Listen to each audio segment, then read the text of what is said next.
Mbola hijanona eo amin'izay resaka finoana izay ihany sika nodimandry teo amin'ny faha 19 taonany ny mpitandrina Andriamiadana tantely Arivelo no tanterahana omaly teny Antanety be Analamahintsy moa ny fandevenana ny nofo mangatsika.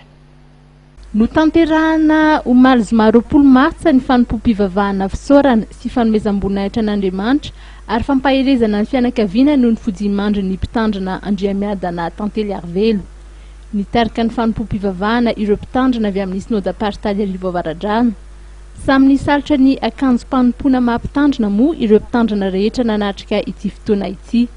Nitondro ny tenin'Andriamanitra kosa ny président synodaly avy ao Arivo Avaradrano ka novoaboasiny ny teny avy ao amin'ny soratra masina manao hoe kanefa amin'izany rehetra izany dia manoatra noho ny mpandresy isika amin'ny alalan'ny lety antsika.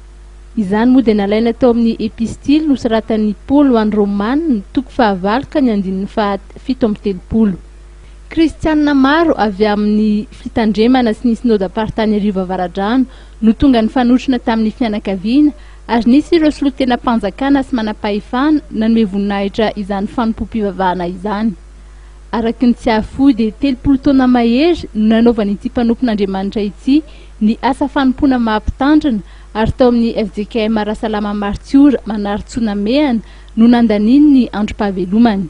Vao tamin'ny faran'ny volana Desambra 2022 no nanatanterahany ity fiangonana ity ny fitsofan-drano azy mivady satria nandeha nisotro ronono izy ireo ary izao nidosy ny fahafatesana izao teny volara aty aoriana. Tao aoriana ny fanompoam-pivavahana natao tao amin'ity fiangonana ity dia mbola nisy ny fanompoam-pivavahana izay natao tao amin'ny FJKM Analamahitsy satria zanaky ny mpitandrina avy ao amin'ity fiangonana Analamahitsy ity toboklahy. Ny fandevenana dia no tanterahana teny amin'ny fasan-drazany teny Antanety be Analamahitsy.